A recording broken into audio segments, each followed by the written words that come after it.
Akhirnya ilmuwan yang membuat dan menjual virus corona atau COVID-19 ke China ditangkap. We're here today to announce 3 separate cases highlighting the ongoing threat posed by Chinese economic espionage and research theft in the United States. Kabar tentang seorang ilmuwan asal Universitas Harvard, Amerika Serikat bernama Charles Lieber ditangkap karena membuat dan menjual virus corona atau COVID-19 ke China beredar di media sosial. Federal investigators at the Lexington home of 60-year-old Dr. Charles Lieber today, moments after his arrest at his Harvard office.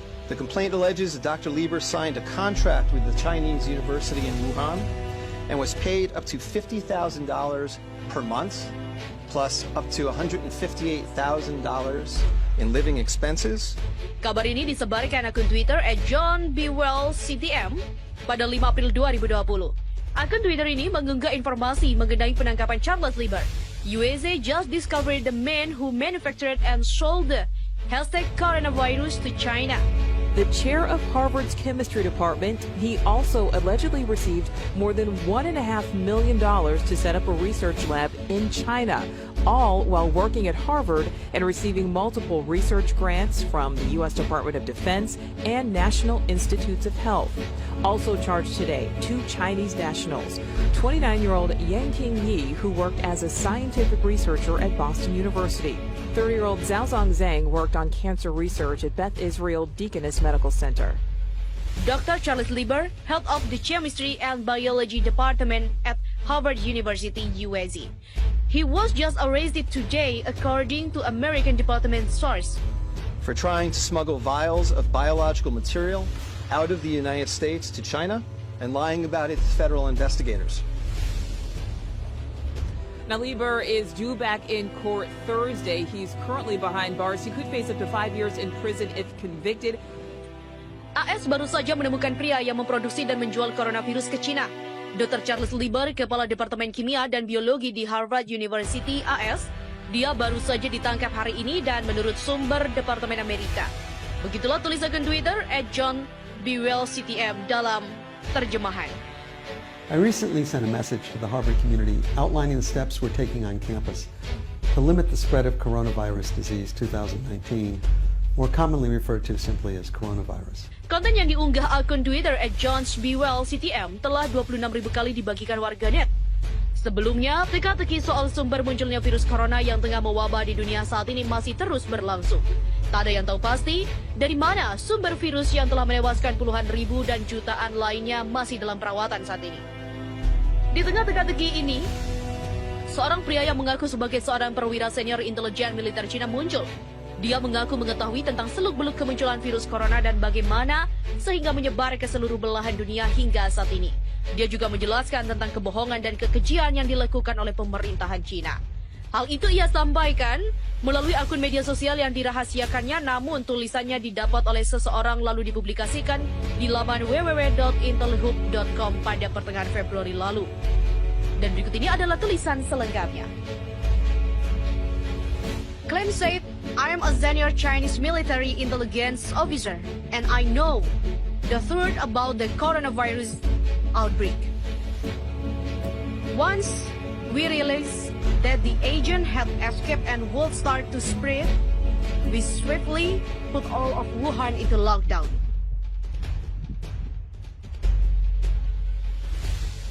China kehilangan 21 juta pengguna ponsel selama wabah corona. Mati semua? Klaim mengatakan, saya adalah perwira senior intelijen militer Tiongkok dan saya tahu kebenaran tentang penyebaran virus corona.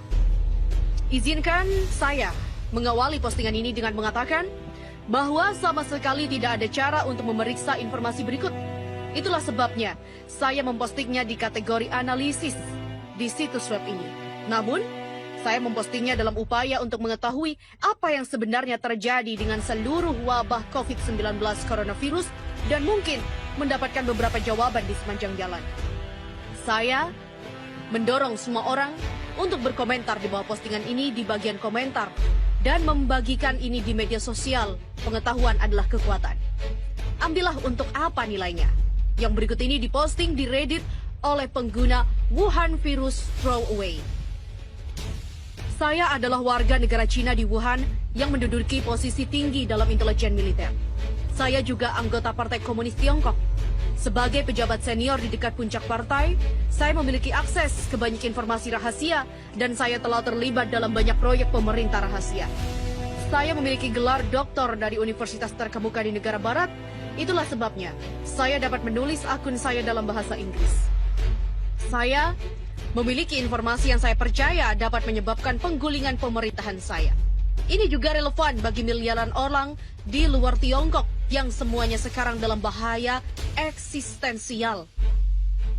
Tidak akan mengejutkan Anda mendengar bahwa jika identitas saya diungkapkan, hidup saya akan berada dalam bahaya besar. Seperti halnya istri dan anak saya meminta kepada Anda untuk menghormati fakta bahwa saya telah menghapus semua akun ini dari fakta yang membuatnya mudah untuk mengidentifikasi saya. Sekarang Anda akan terbiasa dengan wabah 2019 nCoV atau baru-baru ini juga dikenal sebagai NCP atau hanya coronavirus. Anda pasti pernah mendengar bahwa itu berasal dari Wuhan, sebuah kota industri di Cina, dan itu berasal dari binatang, kemungkinan besar kelelawar atau terenggiling yang dijual di pasar hewan liar. Anda akan diberitahu bahwa itu adalah penyakit seperti influenza yang pada kasus-kasus parah dapat menyebabkan pneumonia, kegagalan pernafasan, dan kematian. Akhirnya, Anda mungkin pernah mendengar bahwa meskipun penyakit ini sangat menular, namun berbahaya hanya untuk orang tua atau mereka yang memiliki sistem kekebalan tubuh yang lemah. Tingkat kematian resmi sekitar 2% atau lebih. Semua itu adalah kumpulan kebohongan yang dibuat oleh negara Cina. Tahun lalu, protes anti pemerintah berskala besar meletus di Hong Kong. Komite Tetap Partai Komunis Tiongkok menganggap ini sebagai ancaman besar bagi integritas dan stabilitas Ibu Pertiwi. Pemerintah AS dan Uni Eropa sama-sama tahu bahwa Cina diam-diam bekerja membuat agen biologis yang akan membuat para pemrotes tunduk patuh. Tanpa merinci, saya mengerjakan proyek itu. Kami mencoba mengembangkan semacam semprotan yang dapat disebarkan dari helikopter atau drone dan yang akan menyebabkan keterbelakangan mental dan perubahan perilaku. Tentu saja, karena Hong Kong adalah salah satu kota paling terbuka dan internasional di dunia. Partai memutuskan bahwa terlalu beresiko untuk melepaskan agen biologis di Hong Kong tanpa terlebih dahulu mengujinya. Untuk itu, diperlukan sejumlah besar uji coba manusia. 2 kelompok diidentifikasi untuk uji coba ini. Pertama, kami mengumpulkan sejumlah besar yang disebut radikal Islam di Provinsi Xinjiang, yang disebut radikal Islam di Provinsi Xinjiang, dan membawa mereka ke apa yang kami sebut kamp pelatihan. Kami sudah menggunakan kamp-kamp ini untuk eksperimen manusia selama beberapa tahun. Tetapi adanya protes Hong Kong berarti kami melipat gandakan upaya kami. Kami mengekspos para tahanan ke berbagai agen percobaan alfa. Karena ini tidak berbau dan tidak terlihat, subjek tidak menyadari bahwa mereka mengambil bagian dari uji coba medis. Tingkat kanker yang tinggi, demensia prematur, depresi bunuh diri, dan kematian karena kegagalan organ dapat dengan mudah ditekan. Karena kamp-kamp tersebut terletak di bagian yang sangat jauh dari tanah air kita. Setelah percobaan awal menghasilkan agen beta, itu diangkut ke Provinsi Hubei, di mana ia ditempatkan di fasilitas pengujian militer khusus di luar kota Wuhan. Ini bahkan bukan rahasia yang dirahasiakan. Keberadaan fasilitas ini telah dilaporkan dalam berita internasional. Bahkan, fakta bahwa letaknya dekat dengan pasar hewan liar adalah fakta yang diketahui. Pada saat itu, Presiden kita telah memperkenalkan sistem kredit sosial yang memungkinkan kita mengidentifikasi elemen-elemen yang tidak loyal, kontra-revolusioner, dan borjuis dalam masyarakat kita. Dengan menggunakan skor kredit sosial yang diambil dari aktivitas online, perilaku belanja elektronik, dan laporan dari informan di masyarakat sipil, kami memilih beberapa pelanggar terburuk. Ini termasuk pengacara dan aktivis HAM, Kristen, homoseksual, artis, intelektual, orang-orang yang berbicara bahasa asing, dan yang tidak diinginkan lainnya. Setelah pembuat masalah ini dikumpulkan dan ditempatkan di fasilitas pengujian, kami mengekspos mereka ke agen yang biokimia di alam dan menyebar dalam aerosol yang tak terlihat, mirip dengan virus tertentu. Hasil awal menggembirakan karena kami melihat penurunan kognitif yang signifikan dan pengurangan fasilitas pemrosesan mental yang lebih tinggi. Pada dasarnya, orang-orang yang tidak diinginkan kita menjadi cacat mental ringan yang justru merupakan efek yang ingin kita hasilkan untuk memenangkan populasi yang gelisah di Hong Kong. Sayangnya, Dengan cepat menjadi jelas bahwa agen juga memiliki efek lain. Sekitar 1 minggu setelah retardasi terjadi, subjek kami mengalami kecemasan besar dan serangan panik. Akhirnya mereka mengembangkan gejala yang mirip dengan skizofrenia paranoid. Pada saat itu, tubuh mereka memburuk dengan cepat. Mereka mengalami pendarahan internal yang hebat. Dinding pembuluh nadi mereka larut. Mereka keluar dari mata dan mulut mereka dan jaringan mereka hancur. Untuk mengatakannya dengan cara barat yang lebih langsung, mereka mulai meleleh. Kematian biasanya terjadi karena kegagalan banyak organ. Ini didahului oleh setidaknya 5 hari penderitaan parah yang tidak dapat diatasi dengan obat penghilang rasa sakit. Pada saat itulah, saya pertama kali melanggar protokol kami.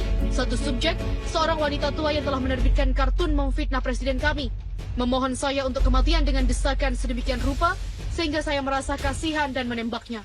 Saya ditegur, tetapi untungnya keluhan itu hilang ketika saya setuju untuk mengganti biaya peluru. Aku bersumpah pada diriku sendiri untuk tidak lagi menunjukkan emosi yang tidak perlu. Kami memutuskan bahwa agen kami tidak dapat digunakan. Itu terlalu merusak untuk tujuan kita. Kami ingin penduduk Hong Kong tunduk pada kami. Kami tidak ingin memusnahkannya. Secara alami, teman-teman Amerika kami pada waktu itu menaruh minat pada pekerjaan kami dan meminta sampel untuk keperluan penelitian dan pengujian mereka sendiri. Mereka mengisyaratkan bahwa mereka ingin menggunakannya untuk menyelesaikan kesulitan-kesulitan tertentu di Venezuela. Biasanya kami akan setuju karena kami menjaga hubungan persahabatan dengan CIA. Tetapi mengingat sifat agen yang sangat beracun, kami menolak. Ternyata ini adalah kesalahan besar CIA. Dia yakin bahwa kami telah mengembangkan sesuatu yang sangat kuat dan ingin menyimpannya untuk diri kita sendiri. Mereka menawarkan banyak uang kepada salah satu peneliti kami. Dengan bodohnya, dia setuju untuk menjual spesimen kepada mereka. Kami menemukan tepat pada waktunya untuk penyerahan dan mencoba menghentikannya. Dalam baku tembak berikutnya, jangan repot-repot mencarinya di berita. Tidak pernah dilaporkan dimanapun. Beberapa lusin orang tewas. Namun yang lebih penting, agen melarikan diri. Baku tembak terjadi di pasar hewan liar yang telah dilaporkan sebagai lokasi penularan hewan ke manusia yang mulai mewabah. Tapi tentu saja tidak ada transmisi seperti itu. Itu hanya lokasi di mana CIA seharusnya menerima botol tertutup berisi agen. Botol itu hancur ketika dijatuhkan oleh pengkhianat yang telah setuju untuk menjualnya kepada orang Amerika. Sekarang saya mengerti Anda akan skeptis jika saya benar-benar seperti yang saya katakan. Mengapa saya membagikan informasi ini di internet? Izinkan saya meyakinkan Anda bahwa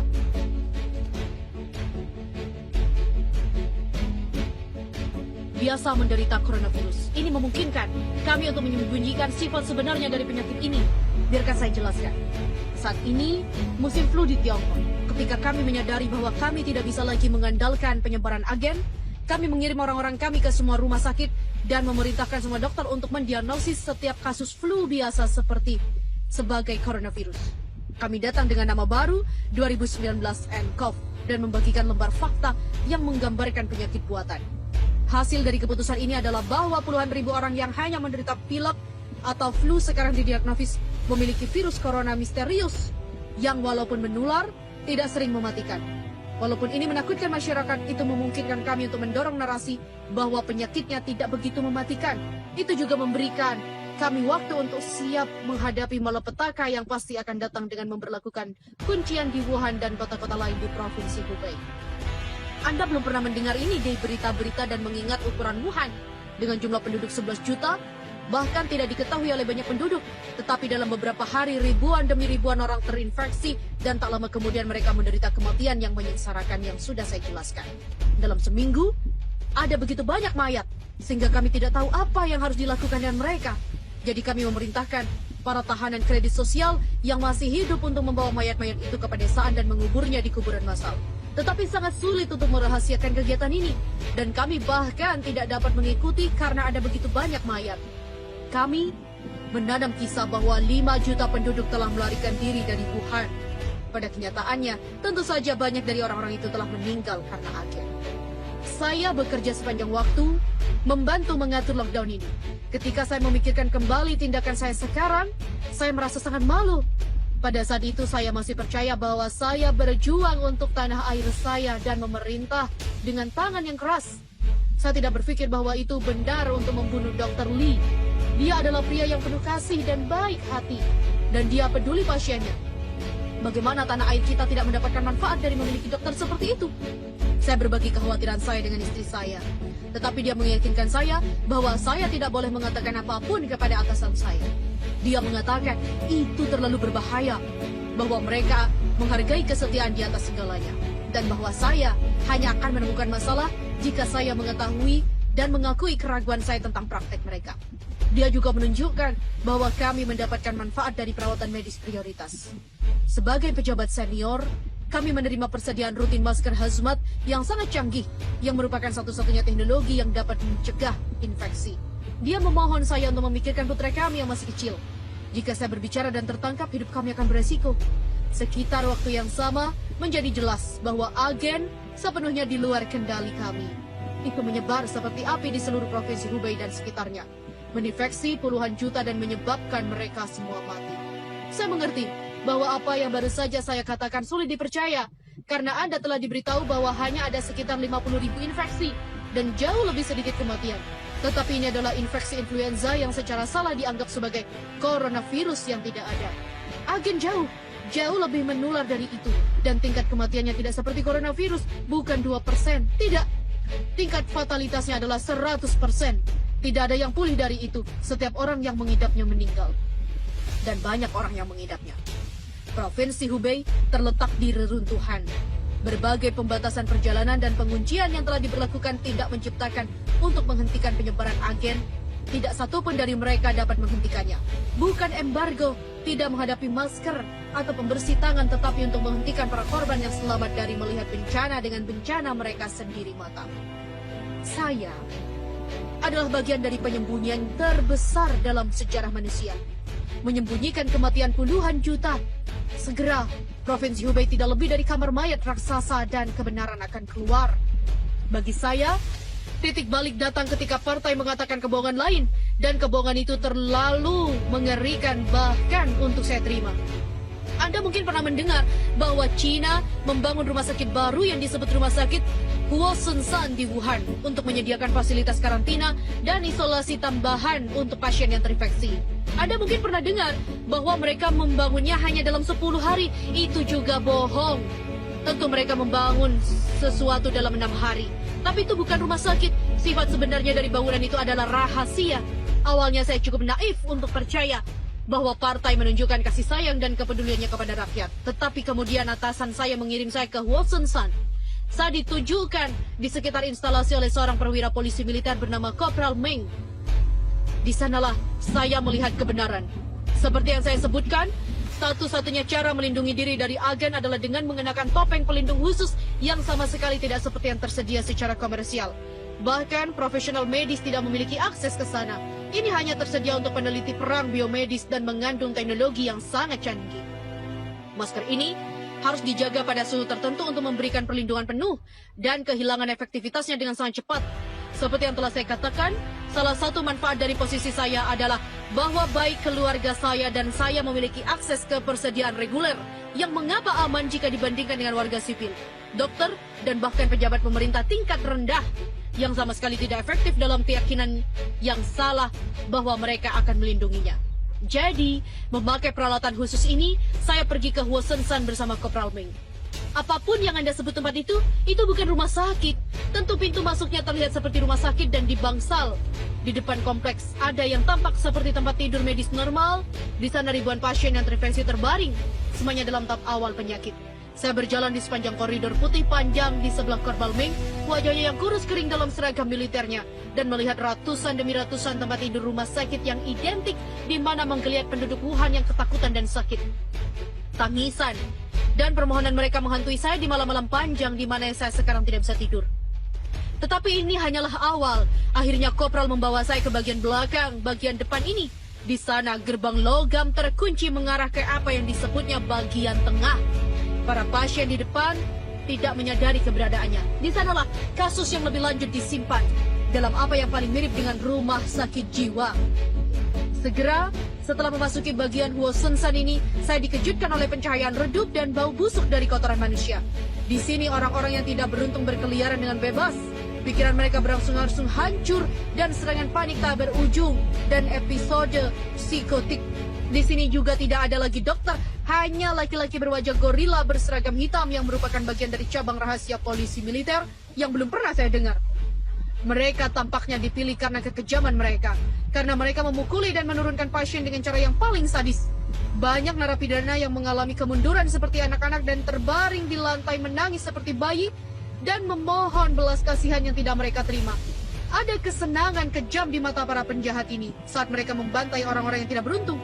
Mereka memukuli mereka dengan tongkat, menyemprotkan semprotan merica ke mata mereka dan menendangnya dengan sepatu bot baja yang tertutup. Karena saya berasal dari intelijen militer, para penjaga bahkan tidak berusaha menyembunyikan kegiatan mereka. Mereka bahkan mengundang saya untuk bergabung dalam segala hal. Mereka memperlakukan saya sebagai salah satu dari mereka. Yang salah satunya, saya berdiri di kamar mandi staf abu-abu di Hwaseonsan dan melihat ke cermin murahan dan bertanya pada diri sendiri, apakah ini benar diri Anda? Apakah Anda benar-benar menyukainya? Tetapi kekerasan itu bukan sekedar ungkapan sadis, karena narapidana yang miskin tidak ada di sana untuk dirawat. Mereka ada di sana untuk bekerja. Ada satu set pintu lagi dan luarnya terbentang apa yang Kopral sebut dengan inti. Dan di sanalah saya melihatnya, tumpukan dan tumpukan mayat saling bertumpuk sampai ke langit-langit. Ada laki-laki, perempuan dan anak-anak, manula dan balita, kaya dan miskin, cantik dan cacat, bangga dan rendah hati. Mereka semua mati. Agen kami tidak membuat perbedaan di antara mereka. Aku terkesiap ketika Kopral membawaku ke KOR. Saya tidak bisa menghitung berapa jumlahnya, tapi jumlahnya ribuan dan di tengah tumpukan mayat itu ada semacam jalan setapak dan aku mendengar suara menderu dari kejauhan. Para pasien yang menderita dari bagian tengah mengambil mayat dan membawa serta menyeret mereka ke dalam kegelapan. Bahkan ketika para penjaga memukuli mereka dengan pentungan, butuh beberapa saat sebelum saya memahami apa yang terjadi. Saya benar-benar tidak bisa percaya apa yang ada di ujung jalan KOR. Itu adalah tungku yang sangat besar dengan api besar meraung di dalamnya. Satu demi satu, pikiran mereka hancur dan tubuh mereka terpelintir. Para lelaki dan perempuan yang sekarat membawa mayat-mayat ke tungku dan melemparkan mereka ke dalam upaya terkutuk untuk menyembunyikan kebenaran yang mengerikan. Saya melihat beberapa dari mereka jatuh dengan kelelahan hanya untuk tubuh mereka yang tidak bernyawa ditambahkan ke pegunungan mayat kedua sisi. Dalam barisan yang tampak tak berujung mereka pergi. Tubuh kurus mereka mengenakan overall abu-abu. Punggung mereka membungkuk di bawah beban kargo mereka yang mengerikan. Banyak yang melolong dan mengerang-ngeri. Dan suara mereka tergabung dalam hiruk-pikuk kesedihan yang masih ada di antara deru api. Dalam keterkejutan yang dalam, saya menatap kengerian yang tak terbatas di hadapan saya. Di sampingku berdiri Kopral Meng, wajahnya yang baru dicukur tanpa perasaan seperti sebelumnya. Ketika saya berbalik untuk menghadapinya, dia menatap saya. Mulutnya tersenyum tetapi matanya tidak. Kami menggunakan energi unit untuk mengoperasikan Hwaseonsan. Kami menghemat banyak sumber daya negara dengan cara ini. Dan lihat, dia melambaikan tangan ke galeri orang mati. Dan ada begitu banyak dari mereka di sini. Ada hampir bisa menggambarkannya sebagai energi terbarukan.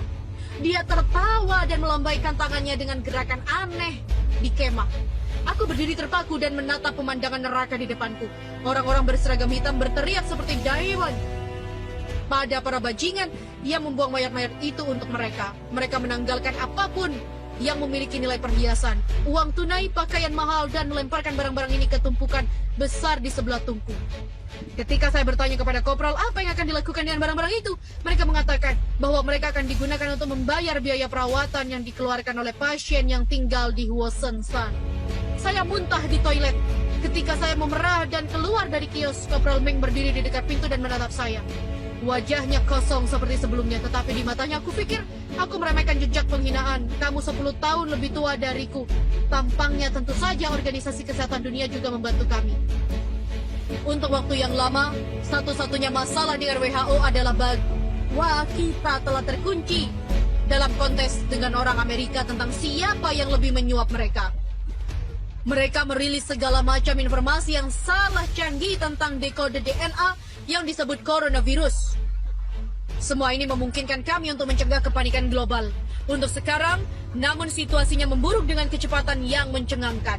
Saya enggan mengungkapkan terlalu banyak tentang hal ini, karena itu akan membuatnya terlalu mudah bagi musuh saya untuk mengidentifikasi saya.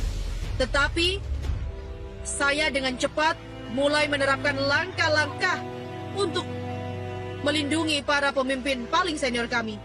Jika Anda melihat berita dunia, Anda akan melihat bahwa Xi Jinping,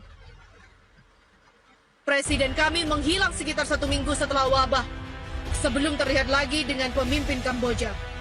Anda harus tahu bahwa orang yang bertemu dengan pemimpin Kamboja itu bukan presidensi.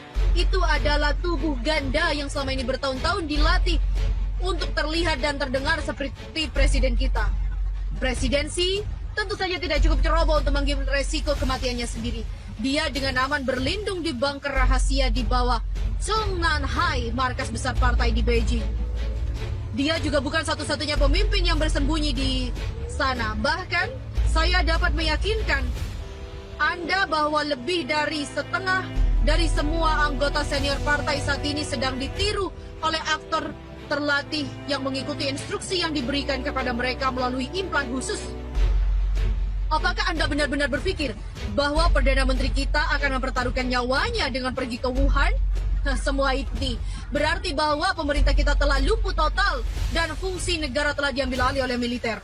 Menjadi jelas bagi saya bahwa upaya kami tidak ada gunanya. Ya, penguncian, larangan, perjalanan, dan pembunuhan jurnalis pemberontak yang ditargetkan memungkinkan kami menyembunyikan situasi sebenarnya. Kami menyembunyikan situasi sebenarnya di Wuhan, tetapi saya tahu bahwa ini tidak akan bertahan lama. Setelah kematian massal dimulai di seluruh dunia, menurut perkiraan kami, ini akan terjadi dalam minggu depan atau lebih. Semua orang akan tahu kebenarannya akan menjadi jelas bahwa kita tidak dapat melindungi diri kita dari agen. Masker bedah, pembersih tangan, sarung tangan, tidak ada yang bisa menghentikannya. Tidak ada yang lebih kecuali topeng hazmat khusus. Tetapi itu tidak dapat diproduksi dalam jumlah yang cukup. Anda orang biasa bahkan tidak akan pernah menerima satu, apalagi jumlah yang cukup, melihat Anda melalui Holocaust yang akan datang. Bagi Anda yang membaca ini, oleh karena itu yang bisa saya sarankan adalah Anda menjaga orang yang Anda cintai tetap dekat dengan Anda. Peluk mereka, beritahu mereka apa artinya bagi Anda. Nikmati waktu yang tersisa dengan mereka. Tidak lazim dalam budaya Cina untuk mengekspresikan perasaan seseorang dengan cara ini. Tetapi saya telah belajar pentingnya gerakan seperti itu. Saya berjanji kepada istri saya bahwa saya akan menunjukkan dokumen ini kepadanya sebelum saya mempostingnya. Namun saya melanggar kata-kata saya. Aku mendengarnya menangis dalam isak tangis yang keras di kamar tidur dan keyboard laptopku basah oleh air mataku sendiri. Belum lama ini, kami menerima hasil tes reguler yang merupakan bagian dari perawatan medis prioritas kami.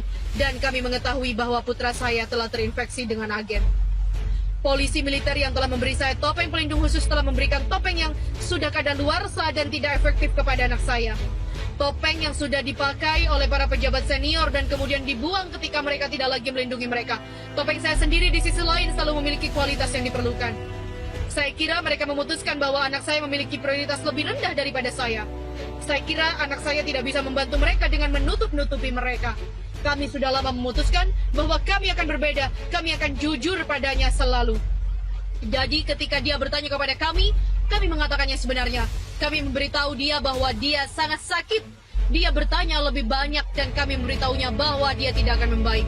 Dia terus bertanya dan kami memberitahunya bahwa dia akan mati. Dia sangat kecil, tapi dia cukup tua untuk mengerti. Ratapannya yang menakutkan akan menghantuiku selama sisa hari-hariku yang menyedihkan di dunia ini. Biarkan mereka datang, biarkan mereka lakukan dengan saya seperti yang mereka mau. Saya tidak peduli lagi.